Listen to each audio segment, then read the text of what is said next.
Donc on a pratiquement fini le texte la dernière fois sur Hanouka, mais on va quand même le finir aujourd'hui.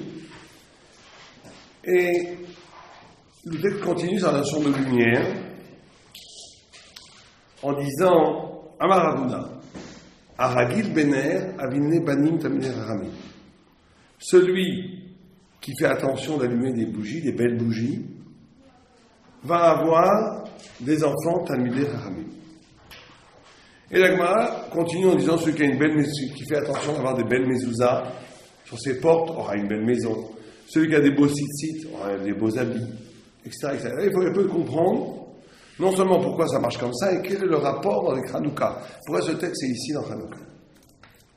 Alors la lumière, on comprend, puisque toute la notion de Hanouka est liée à la lumière. On va voir pourquoi c'est lié à la lumière, on va essayer de comprendre un peu. Mais avant tout, ce qui nous paraît assez intéressant, c'est que si on fait des belles lumières, on aura des enfants qui vont bien sortir, qui vont sortir bien. Comme si la Gemara voulait nous enseigner que le secret de l'éducation, comment réussir une éducation dans sa famille, c'est si on est capable, tout le monde aurait dit, l'éducation, on y arrive avec des bons principes, avec des bonnes choses. Donc, ici on nous dit l'éducation, ça passe par la beauté. Si on est capable de donner dans la famille une atmosphère de beauté, une atmosphère de beauté dans la famille, c'est ça qui va créer de beaux enfants. Alors, créer des enfants qui vont être des Talmidei Haramim, des enfants qui vont aimer la Torah. Alors là, il faut se demander pourquoi. Quel rapport entre la beauté, d'allumer des belles bougies, puisqu'on dit Amar Ravuna, celui qui allume des belles bougies, c'est-à-dire qui allume des bougies qui sont belles, c'est lui qui aura des enfants Talmidei Haramim. Voilà, on ne comprend pas pourquoi, quel rapport. Pourquoi est-ce que si je mets une ambiance de beauté dans le foyer, c'est ça qui va procurer une éducation performante? Quelqu'un a une idée peut-être? Quel rapport entre mettre dans la maison des choses belles et réussir à avoir des enfants Talmidei Haramim?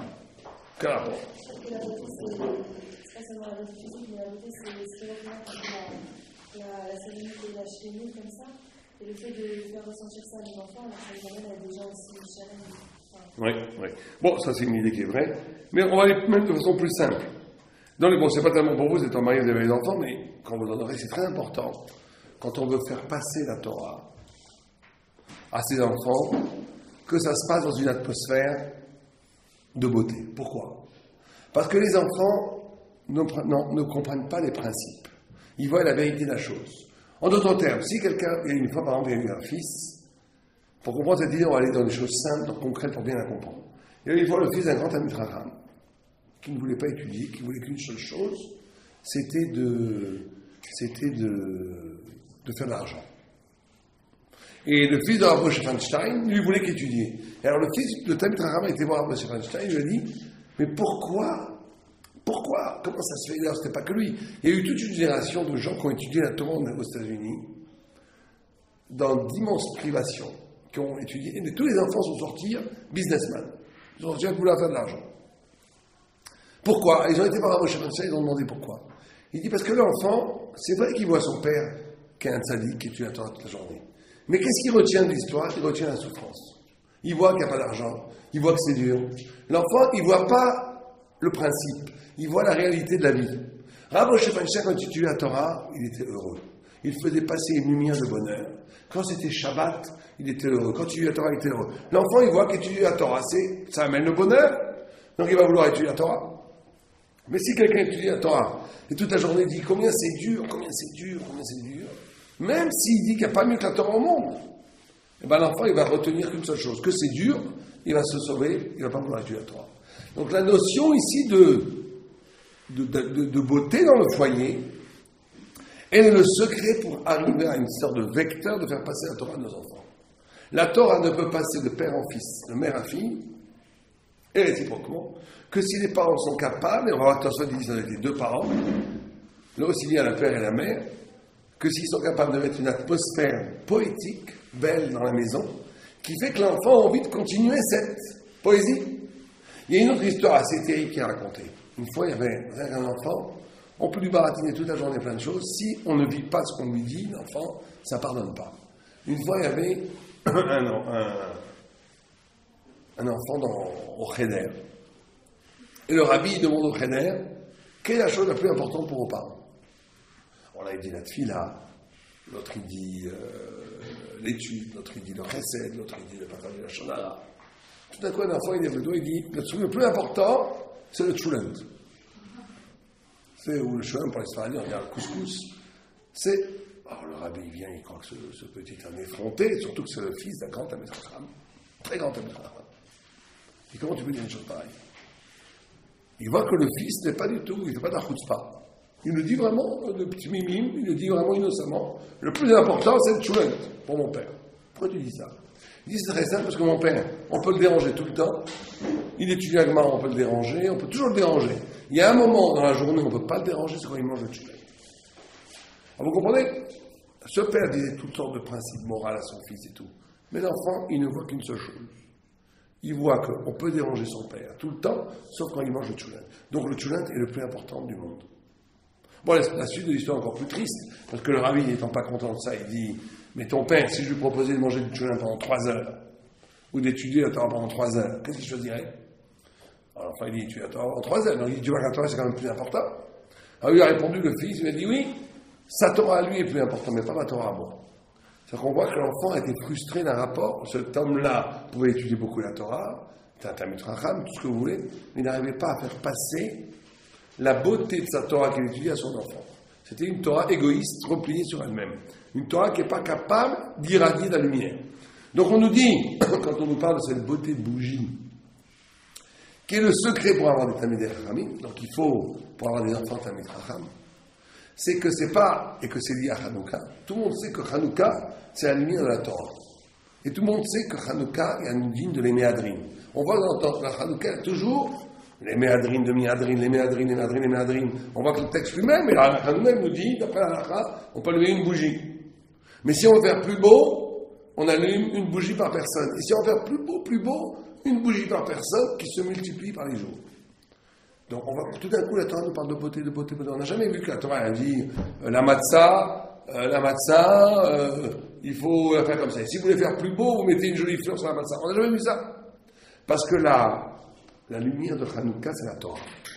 Et la Torah ne peut passer, et c'est pas simplement qu'à nos enfants d'ailleurs, la Torah ne peut passer même dans notre cœur et dans notre âme à nous, que si on la fait rentrer comme quelque chose qui est le plus beau au monde.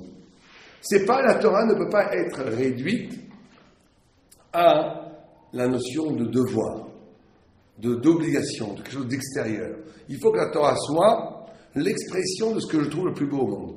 Donc la façon dont, ça veut dire qu'il faut, en termes plus profonds, on ne peut pas véhiculer la Torah aussi bien au cœur de notre être qu'à nos enfants, si la Torah n'illumine pas tout notre potentiel poétique, esthétique qu'on a en nous. Chaque personne a une façon de concevoir la beauté, de concevoir la poésie, de concevoir la beauté du monde, la beauté des choses. Il faut que ça soit traduit en Torah.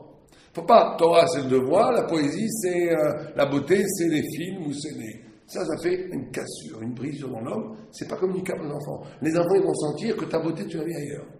Ils vont courir après cette beauté, après cette référence esthétique. La seule façon de faire passer la Torah de façon inébranlable d'une génération à une autre, c'est quand ce que l'on trouve beau et ce qu'on l'on rend beau.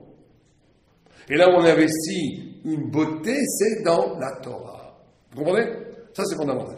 Et c'est pour ça que c'est l'enseignement de Hanouka. Parce que Hanouka, c'est comment, justement, c'est pas un hasard si Hanouka est né avec la Grèce. Vous savez que la Grèce, c'est l'empire de l'esthétique. La Grèce était préoccupée par 2 choses, fondamentalement, qui étaient la pensée, la chorma, la philosophie, la science, et aussi l'esthétique, la beauté. Et c'est contre ces deux dimensions qu'on a eu à se battre. On a beaucoup parlé de la première dimension. Dans les cours précédents, on a beaucoup parlé de la différence entre la chorma yévanite, la chorma grecque, qui est une chorma qui est basée sur la matière, une chorma qui est le résultat de l'expérience du réel. Alors que la chorma de la Torah, c'est une chorma qui est plus ancienne que le réel, qui a créé le monde, et que ça a été ça la lutte entre les deux. Mais il y a aussi une lutte entre les deux beautés. une beauté grecque contre une beauté juive. C'est la deuxième porte de Hanouka. Alors la beauté grecque, elle est basée essentiellement sur la notion d'harmonie du réel. C'est quand les choses sont harmoniques, symétriques, quand les choses sont pas tordues, quand elles sont rondes, quand elles sont en accord, en équilibre, c'est ça la beauté grecque. La beauté juive, Yafé, même si en fait c'est un élan grec, elle n'est pas du tout dans cette notion-là. La beauté juive, elle est basée justement sur la notion de lumière, puisque vous savez qu'on dit qu'on doit rajouter un tiers de la valeur d'une mitzvah, jusqu'à un tiers, pour faire une mitzvah be'idour. Imaginez que j'ai des tefilines qui normalement coûtent, je ne sais pas moi, $300, il faut rajouter jusqu'à $400, un tiers de là, on doit rajouter jusqu'à un tiers pour avoir des beaux tefilines. Imaginez qu'un étrog, qui normalement, il coûte 300 shekels, il faut acheter 400 shekels, etc. Et le Maharal d'Orpa, il dit pourquoi un tiers? Il dit parce que l'âme, vous savez que l'homme est constitué de 3 niveaux. Ça s'appelle Naran, Neshama, Ruach, Nefesh. Enfin, il y a 5 niveaux, il y a encore 2 autres niveaux, encore plus haut, qui s'appellent Yechida, Bechaya, mais on n'en parle pas. Ça, on n'en parle pas. On parle des 3 niveaux qui sont perspectives pour nous. On appelle Naran, Neshama, Ruach, Nefesh. Neshama, c'est l'âme. C'est l'éternité de l'homme. C'est ce qui se tient face à Dieu. Ruach, et donc la Neshama, par rapport à la Neshama, ce qui est en correspondance avec la Neshama, c'est la pensée. Ruach, c'est la parole, et c'est la personnalité de la personne. En d'autres termes, on est Ruach. Parce que chacun d'entre nous, si on demande qu'est-ce que tu es, comment tu t'exprimes, c'est Ruach. On reconnaît quelqu'un, comment il s'exprime. Si on veut connaître quelqu'un, il faut voir comment il parle. Comment il parle, on connaît qui il est. Et le dernier niveau, le plus bas, c'est Nefesh. C'est tout le niveau, c'est le Maasé, c'est l'acte. C'est tout le niveau vitalité, on va dire. La vitalité presque physique, physiologique de l'homme. Or, ce qui est extraordinaire, ce que dit le Maharal, il dit que la beauté, le hidour, c'est par rapport à un tiers. Par rapport à quel tiers il dit? Par rapport au tiers le plus haut. Par rapport à la notion de Neshama. Par rapport à la Neshama. La beauté renverrait à la Neshama. En d'autres termes, si chez les Grecs, la notion de beauté, c'est une notion d'harmonie du monde d'ici-bas, chez les Juifs, la beauté, c'est la notion qu'à un moment donné, un acte, ou une pensée, ou une parole, est lié à quelque chose qui est plus haut que le monde, qui est la Neshama. Je vous donne un exemple. Pour la Torah, quelque chose de beau, c'est quelque chose qui n'est pas noyauté, qui n'est pas conditionné par le monde d'ici-bas, mais qui est investi dans son cœur même par quelque chose qui participe de la Neshama. C'est ça la beauté, la définition de la beauté pour les Juifs. La beauté, c'est par exemple quand je fais un acte qui n'est pas intéressé pour moi, mais qui est désintéressé. C'est ça qui est beau. La beauté, c'est quand je fais un geste dont l'origine n'est pas explicable à partir de la matière, à partir du monde d'ici-bas. La beauté, c'est quand je dis une parole qui ne s'épuise pas à partir des catégories de lettres, mais qui possède en elle une surpuissance du sens qui prend sa racine dans l'au-delà de l'être, etc., etc. Et donc ici, on a, vous voyez, comme dans la pensée, 2 beautés qui sont absolument 2 esthétiques, qui n'ont aucun rapport. L'esthétique grecque, c'est de prendre ce qui existe déjà et de le rendre harmonieux.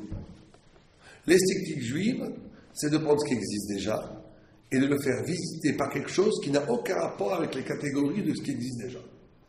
De faire apparaître dans le monde quelque chose qui est valable en dehors du monde. Ça veut dire la transcendance, la Torah, ce qui est plus vieux que le monde, la présence du divin, la trace de l'infini, etc., etc. C'est ça la beauté. Pour nous, un acte, aussi harmonieux soit-il, une statue ou un dessin, aussi harmonieux soit-il, aussi rond soit-il, aussi parfait soit-il, dans son harmonie des couleurs, est quelque chose pour la Torah de dégoûtant. Parce qu'elle réduit le monde à la présence. Alors que la beauté pour nous, quelque chose qui est réduit à qui n'est que ce qu'il n'est, c'est moche. Vous savez que quand quelqu'un, la Gemara dit une chose extraordinaire, elle dit que, comment est-ce qu'elle appelle les téphars? Vous savez, téphar, c'est une mesure.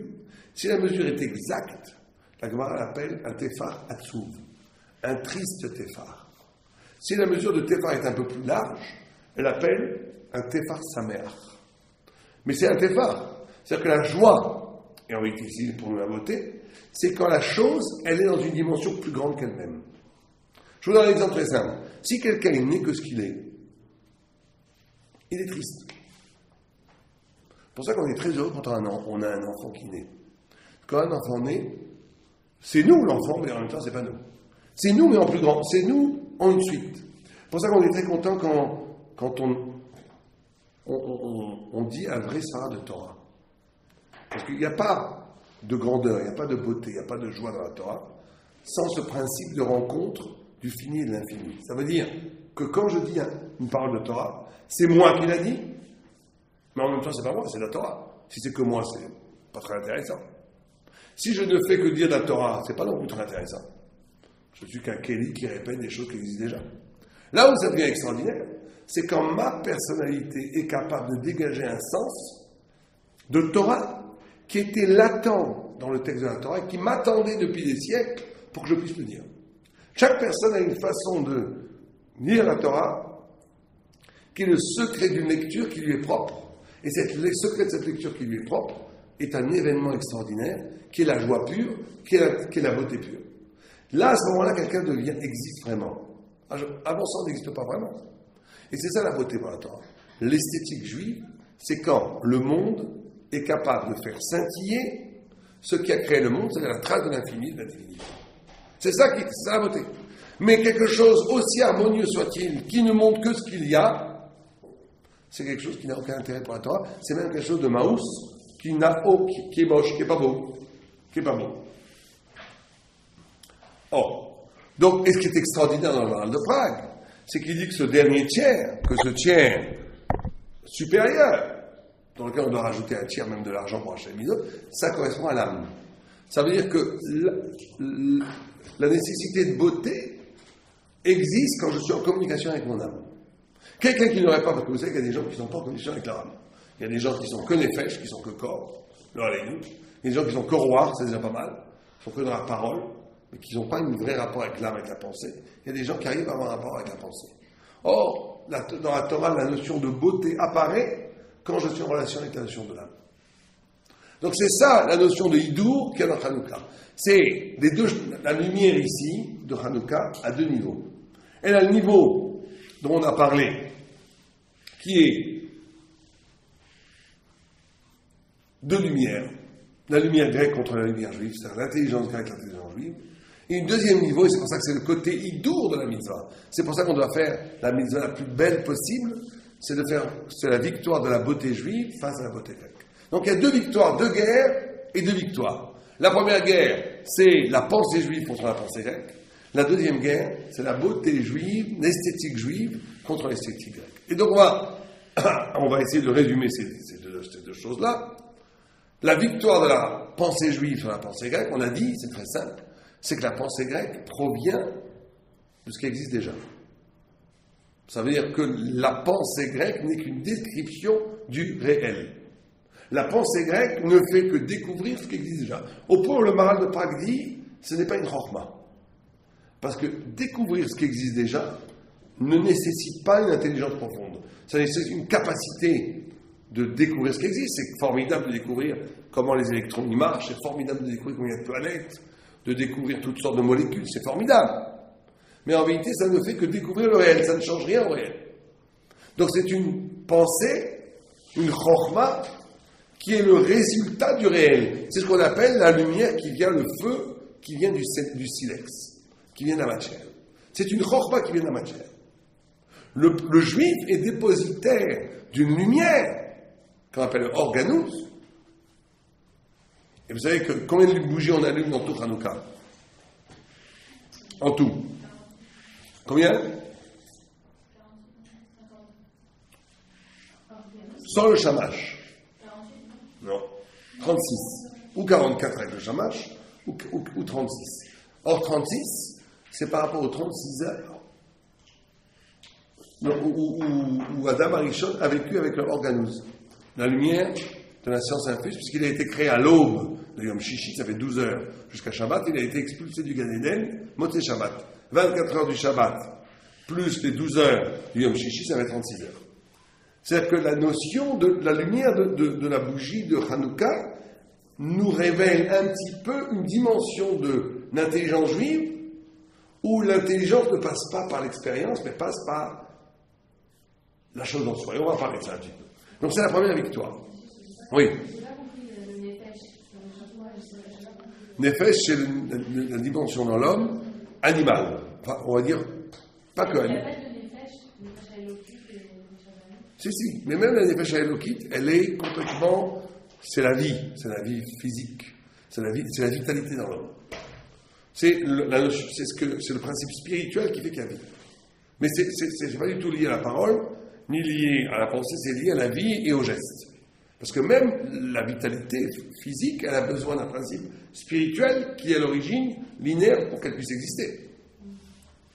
Ça, c'est Nefesh. Et les Grecs, on va dire que c'est pas esthétique, le Nefesh, on va dire que c'est esthétique. Non, pour nous, l'esthétique, alors ça dépend laquelle. Pour l'esthétique juive, elle est liée à la Neshama. À la Neshama complètement.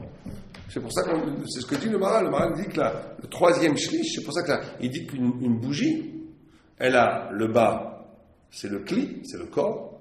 Elle a l'huile. Non, excuse-moi. L'huile, c'est le corps, c'est l'énergie. La mèche, c'est ce qui fait le lien entre le corps et c'est comme la parole, qui fait le lien entre le corps et la pensée. Et la flamme, c'est comme la neshama, c'est comme la pensée pure. Et il dit que la flamme doit être belle. Donc il dit que la beauté, la vraie beauté, révèle la partie de la neshama dans l'homme. Dans l'homme.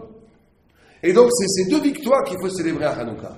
C'est ces deux victoires. Il faut, dans notre vie, rentrer une pensée qui procède de l'infini, qui procède de Dieu, et qui ne procède pas de l'expérience. Quand on dit ça, on va donner un exemple très précis, par exemple. D'où est-ce qu'on sait que la Torah est vraie? Je me pose, d'où est-ce qu'on sait que la Torah est vraie? Oui. Ou plutôt, on va dire, d'où est-ce que vous savez que Dieu existe? Comment vous le voyez? Dès qu'on prie, à travers le monde, la création. Comment on a compris? Comment nos prières sont parce qu'on se pose des questions. On se demande ce qu'est la création, ce qui va faire un monde. Parce qu'il faut bien un Dieu dans le monde. On voit que la Torah, c'est. Bah oui, un Dieu. Le peuple juif, c'est ce qui ressort le mieux au niveau de la morale et tout ça. C'est-à-dire qu'il y a. Ah, vous vous rendez compte que tout ce que les réponses que vous avez données, c'est des réponses grecques. Pourquoi je vous dis ça? Parce que vous regardez comment vous procédez. Il y a un fait et j'en tire une idée. Il faudrait répondre quoi? La réponse juste, c'est de dire. Non, alors j'essaie de vous faire comprendre qu'est-ce que c'est la notion. On a deux différences de lumière. Non, elle a dit par rapport à la celui-là. Oui, mais même la tuila, non, mais on est répondu, donc c'est une preuve. On est dans le monde de la preuve. C'est-à-dire que le concept, l'idée, il vient du réel. Qu'est-ce que ce serait une émouna qui ne dépend pas d'une preuve? Une émouna, le fait qu'on écoute les chachamim, c'est ça, on écoute les ancêtres, surnaturel. Comment ça peut être? Alors, je vous donne un exemple, je vous pose une autre question maintenant. Il faut comprendre les principes, sinon ça ne sert à rien. Je vous donne une autre question. D'où est-ce que vous savez que vous existez? Vous avez besoin de vous toucher pour savoir que vous existez? Ah, vous êtes vraiment grec. D'où est-ce que vous savez que vous existez? Vous avez besoin d'une expérience pour savoir que vous existez? Vous existez parce que c'est évident. Vous n'avez pas besoin de preuve. Si quelqu'un vient vous dire, il fait jour maintenant, vous allez dire, oui, c'est fou. D'accord? Et si 10 personnes vous disent, il fait jour, vous allez dire, ils sont fous.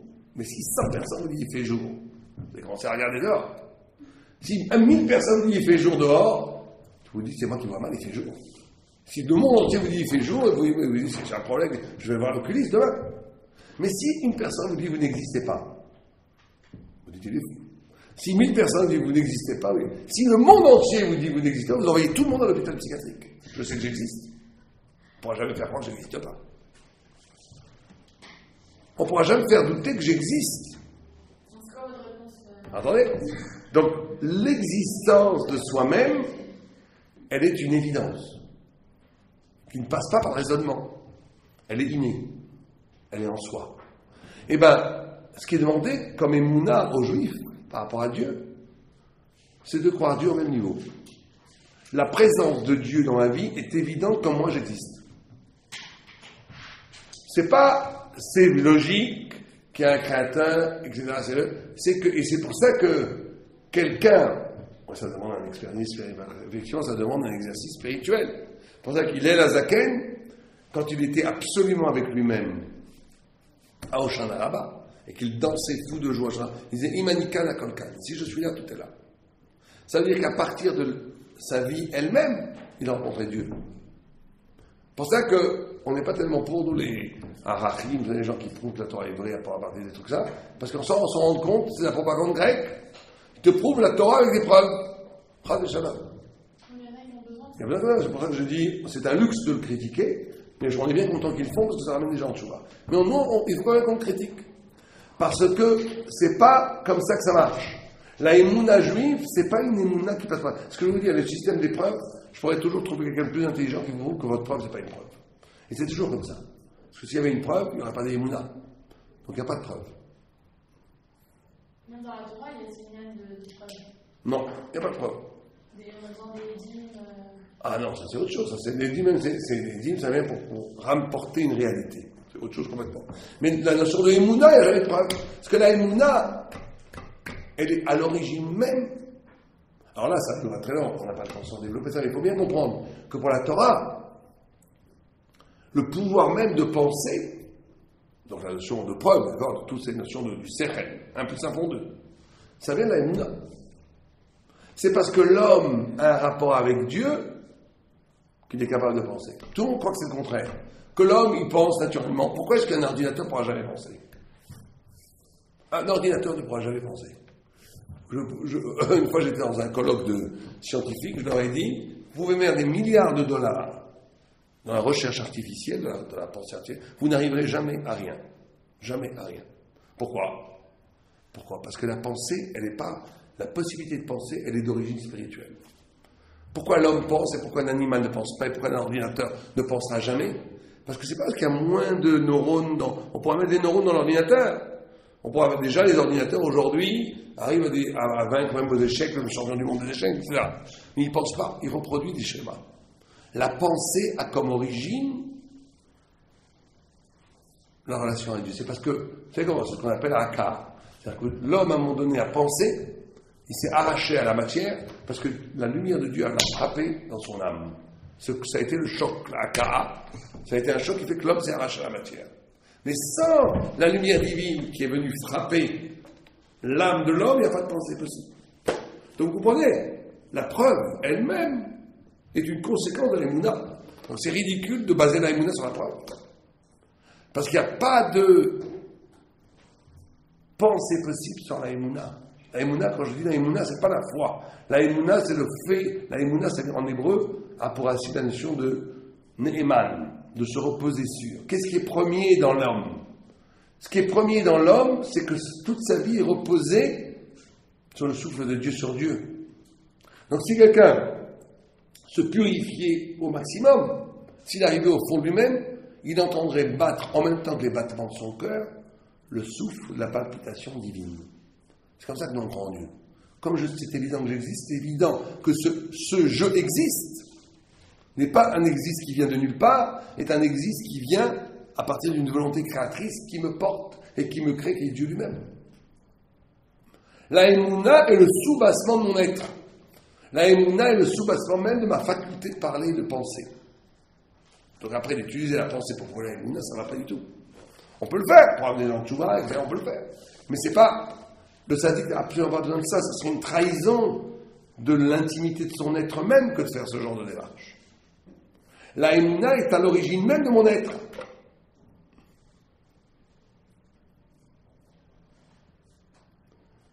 Et donc, c'est ça la différence entre la Grèce, les deux formes de pensée. Les Grecs, ils veulent tout prouver. Ils n'ont pas de connaissance qui n'est pas dépendant de la matière, qui ne vient pas d'une expérience. Mais nous, on va être plus fort que les Grecs, parce qu'on va dire 2 minutes. Mais d'où vient la faculté de penser? comme ça qu'on va mettre les Grecs. Vous dites, moi je veux tout vérifier. Le grec dit, je veux tout vérifier. C'est pour ça qu'on appelle le grec. On appelle le grec Namer, la panthère noire, dans le rêve de Daniel, parce que la panthère est chutzpah. La Grèce, c'est comme si vous aviez un immense espace derrière vous, vous avez un petit mur avec un tout petit trou, vous regardez dans le trou, ce que vous voyez derrière, c'est ce qui existe, ce que je ne vois pas n'existe pas. C'est pour ça qu'on dit que c'est la chutzpah. C'est la chutzpah, la Grèce, c'est la chutzpah. Pourquoi? Parce que vous réduisez le monde à ce que je vois. Alors qu'il y a un immense monde derrière. Il y a un monde immense. Mais ce que je vois, c'est ce qui existe. Ce que je ne vois pas n'existe pas. Donc, réduction extraordinaire. Pourquoi ce qu'a fait la Grèce?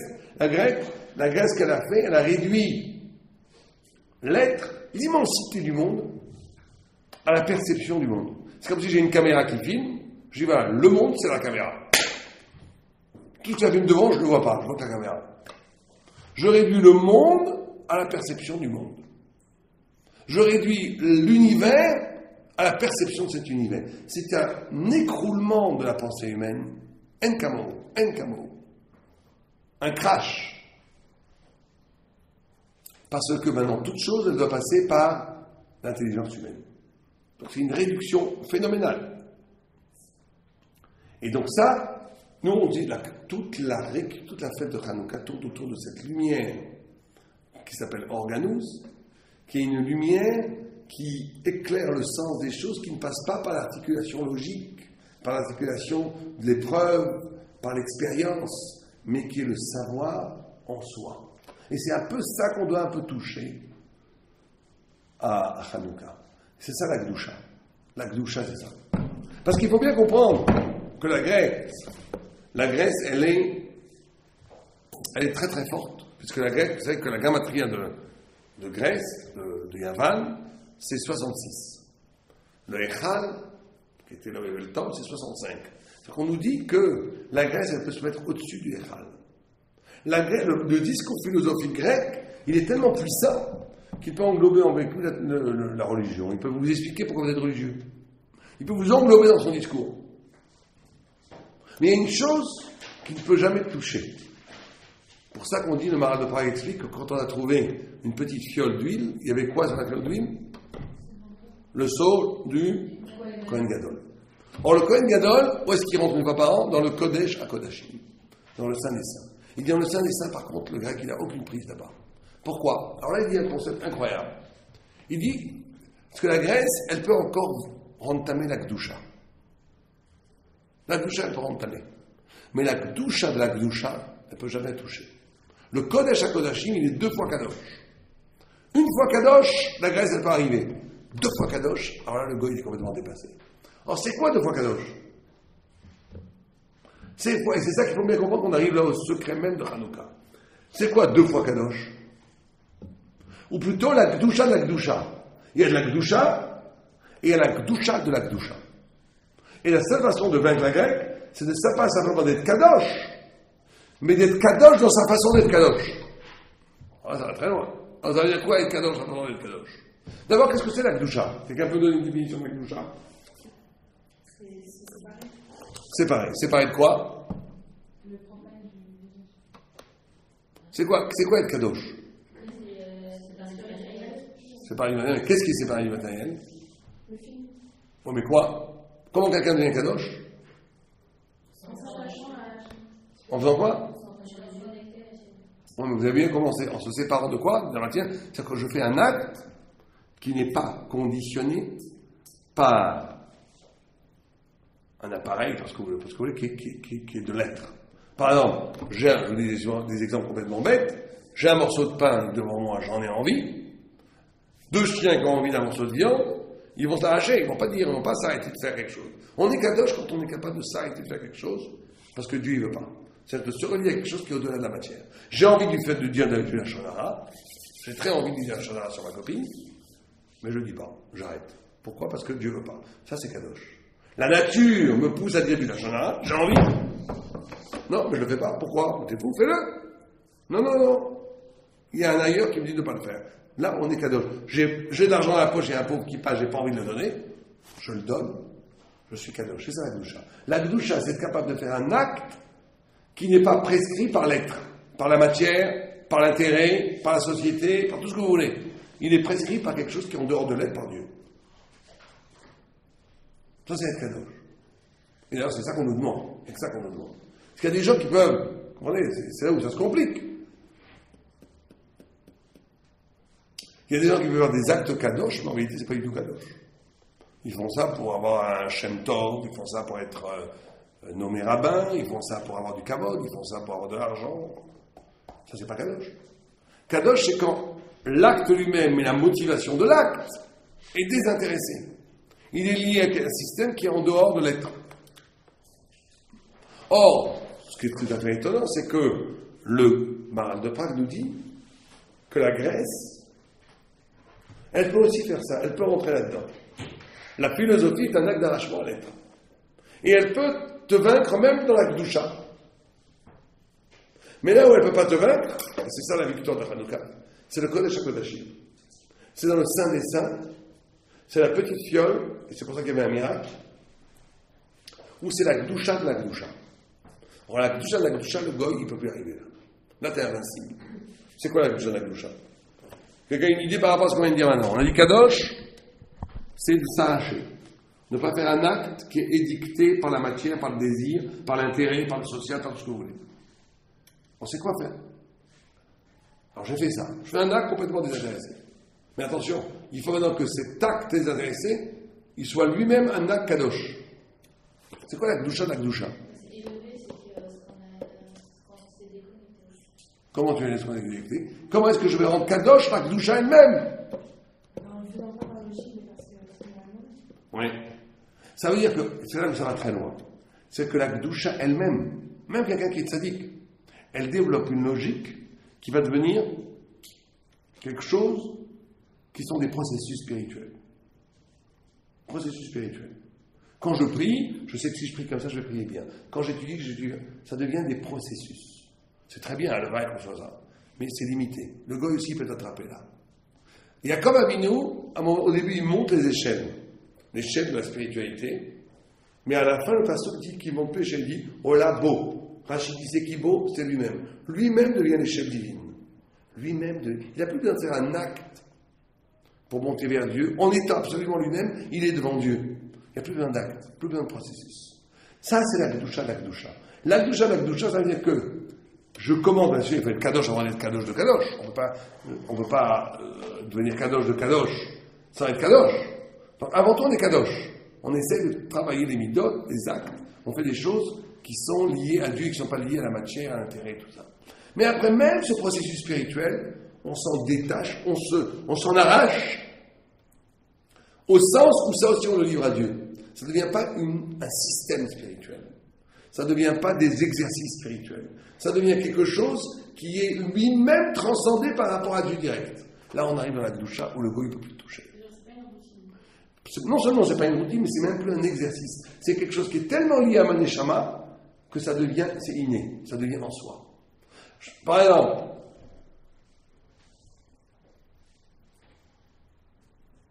je vais vous donner un exemple. Ouais, mais c'est plus qu'une habitude. Regardez par Abraham Avinu. Abraham Avinu, il est tout amour. Il est chesed kulo. Donc toute sa gdusha dans la vie, ça a été de ne pas faire les choses par intérêt, par cruauté, de faire les choses complètement par amour. L'amour, le chesed, c'est extraordinaire. Il a tout donné aux autres. Tout d'un coup, Dieu lui dit, va tuer ton fils. Que tu aimes. Comment c'est possible? Et lui, il dit d'accord. Comment c'est possible une chose pareille? S'il avait été un goy, il aurait dû dire, enfin, c'est là à ce moment-là qu'il devient juif, oui. S'il avait été comme un goy, il aurait dit, moi je peux pas, je suis tout amour, je ne peux pas tuer. Yitzhak, il est tout digne, tout loi, tout rigueur. On lui dit, tu vas mourir. Il dit, pas de problème, tuez-moi. Si c'est pour Dieu qui le veut. Il aurait dit. Quelqu'un qui est dans la loi, il dirait, mais attention, d'après la halakha, on n'a pas le droit. On n'a pas le droit de faire le sacrifice humain. Il aurait dû faire un bon pile-poule halachique, là. D'après sa nature. En d'autres termes, si Abraham avait obéi à sa nature, même spirituelle, il n'aurait jamais pu faire la Kadat Yitzhak. Et si Yitzhak avait obéi à sa nature de digne, de loi, de rigueur, de pensée stricte, il n'aurait jamais dit, il aurait dû dire, mais je ne veux pas donner mon corps, c'est contre la Torah tout ça. Mais non, ils ont compris que ça venait, ils ont fait un acte qui était à l'inverse de leur nature. Là, ils sont tombés dans la Gdusha. Ça veut dire, ils n'ont pas été définis par les processus spirituels. les processus spirituels du Chesed d'Abraham l'a pas empêché à un moment donné, quand Dieu lui demande, de s'arracher au processus spirituel pour faire quelque chose qui est l'inverse du Chesed. Et Yitzhak, qui avait un processus spirituel de Gvura, de Din et de loi, quand Dieu lui a demandé, il a fait un acte diamétralement opposé, qui est un acte de don d'amour absolu. Il a donné son corps, sa vie. Et là, c'est cette liberté par rapport à la processus spirituel qui fonde la Gdusha d'Agdusha. Là, le goy, il peut plus rentrer. Il peut plus rien faire. Alors, c'est intéressant. Il nous dit, le Maral, que Echal, c'est 65. On a dit que la Grèce, c'est 66. Yavan peut se mettre sur Echal. Mais il dit, dans le mot Echal, il y a un tseret. Le tseret, c'est les nekudot, là, c'est les prononciations, les tamim, qui est un yud caché.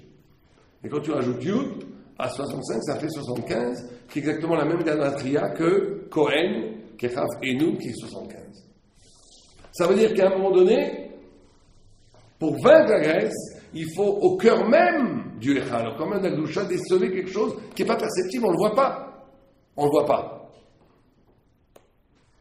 Mais c'est ça qui a vaincu la Grèce. Et c'est pour ça qu'on comprend pourquoi les sages ont tellement voulu un miracle.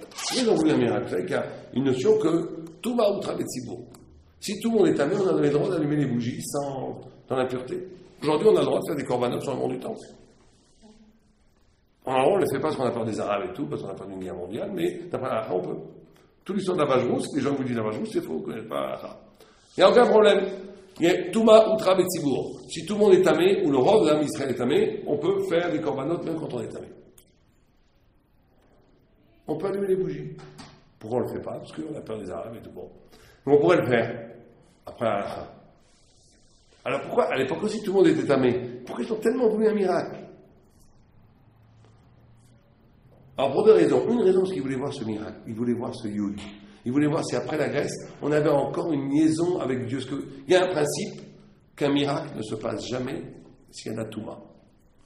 Alors, il y a des personnes en France qui m'appellent, qui me disent « J'ai besoin d'un miracle.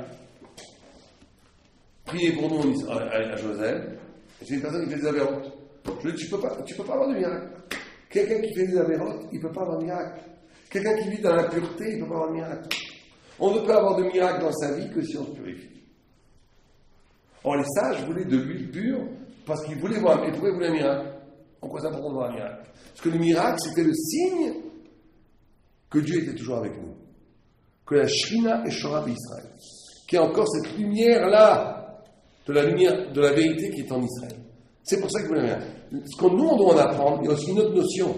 Il y a une notion que quand on commence quelque chose, il commence avec un visage, il faut que ça soit parfait. Vous savez que c'est pour ça les pauvres, les convertis, ceux qui veulent se convertir, ils arrivent, on leur dit, si vous ne faites pas toute la Torah, on ne veut pas de vous.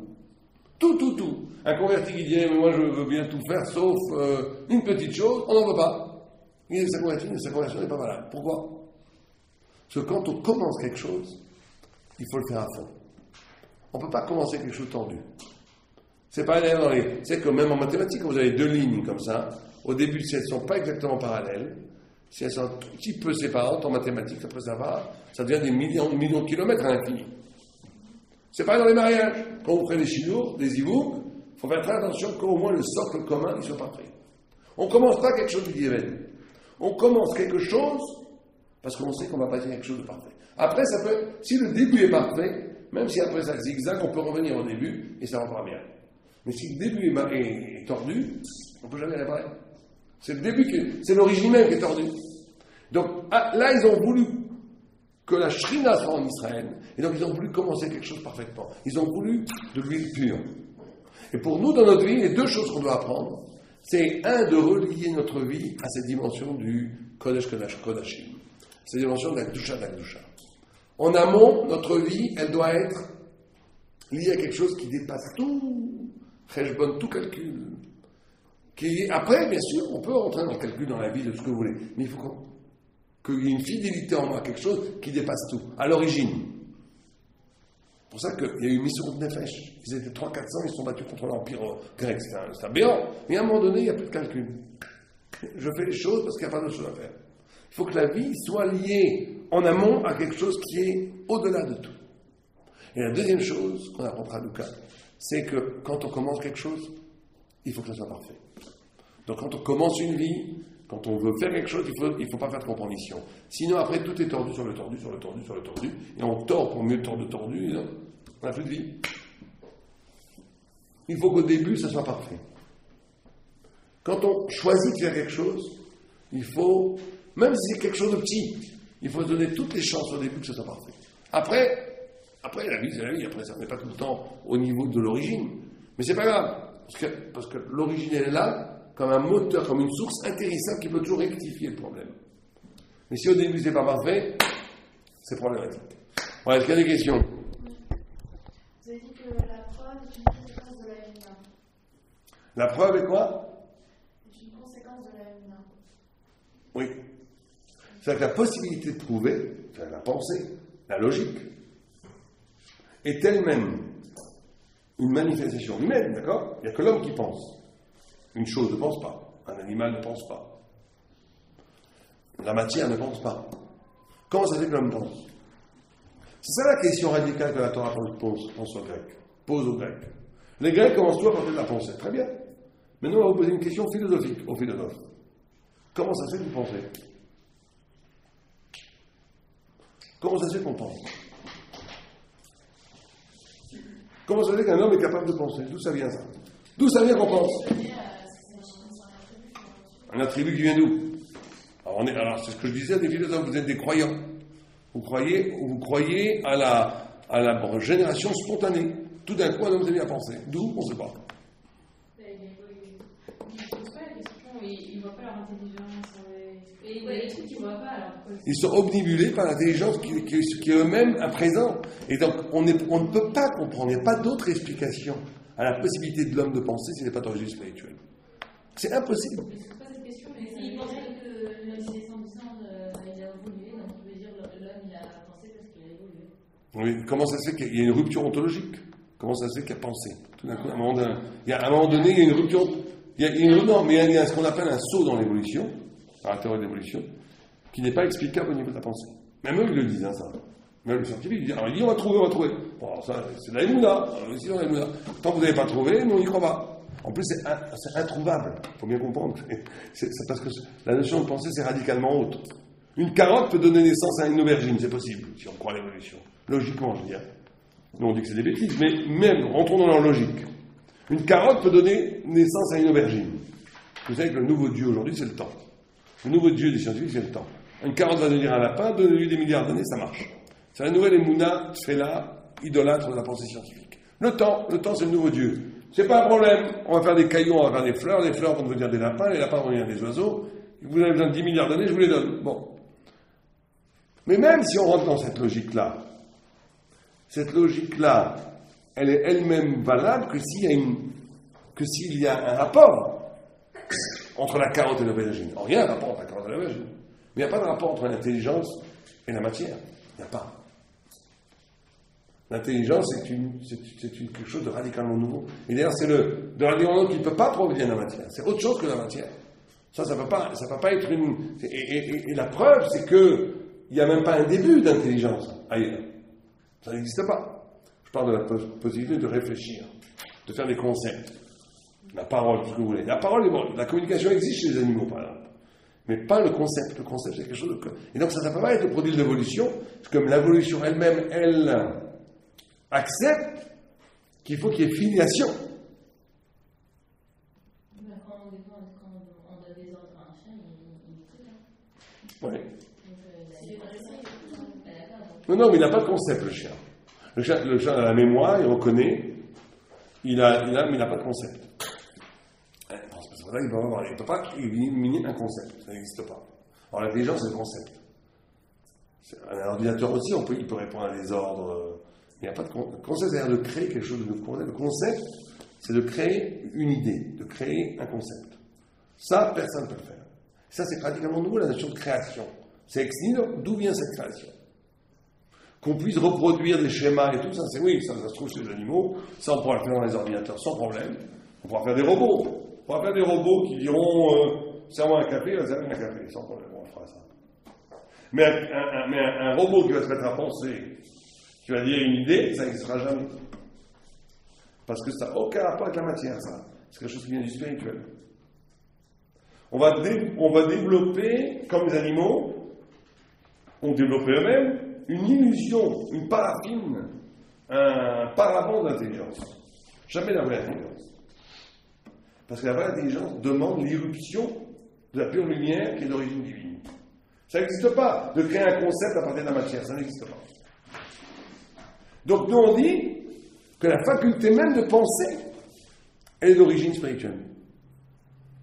C'est ça quand je disais que la preuve est d'origine de la Emouna. La Emouna est plus originelle que la pensée. Il n'y a pas de faculté de penser sans Emouna. Oui, mais si on a la loi juive, pour avoir une preuve, il faut 2 témoins. Donc si j'ai 2 témoins, les 2 disparaissent, donc c'est là que je vais croire. Non mais là on est déjà au monde de la logique. La Torah, on n'est pas dans le monde de l'origine de la logique. La Torah, une fois que la logique a été créée, on parle de la Emouna. On va utiliser la logique. On va utiliser les témoins, on va utiliser le Rob, le Chazaka, il y a toutes sortes de preuves. C'est pas que la preuve est condamnable. La preuve est condamnable comme socle premier de référence à la croyance en Dieu. C'est là où ça marche pas. La Emouna. Mais qu'on utilise la preuve pour accuser les assassins, bien sûr que oui. La Torah ne condamne jamais la logique. La Torah ne condamne pas la rationalité, jamais. Mais elle la met à sa place. Elle la met à sa place. Vous comprenez? Elle ne peut pas être originelle, elle est secondaire. Et bien sûr qu'il y a des preuves, il y a la logique, la rationalité, ça existe. Mais entendez, et on l'utilise. Dans le Talmud, il n'y a pas le Talmud, il n'y a pas un raisonnement. Un diouk, une preuve, il y a tout le temps. Mais ce n'est pas l'origine. Au niveau de l'origine, c'est la Emouna. Bien,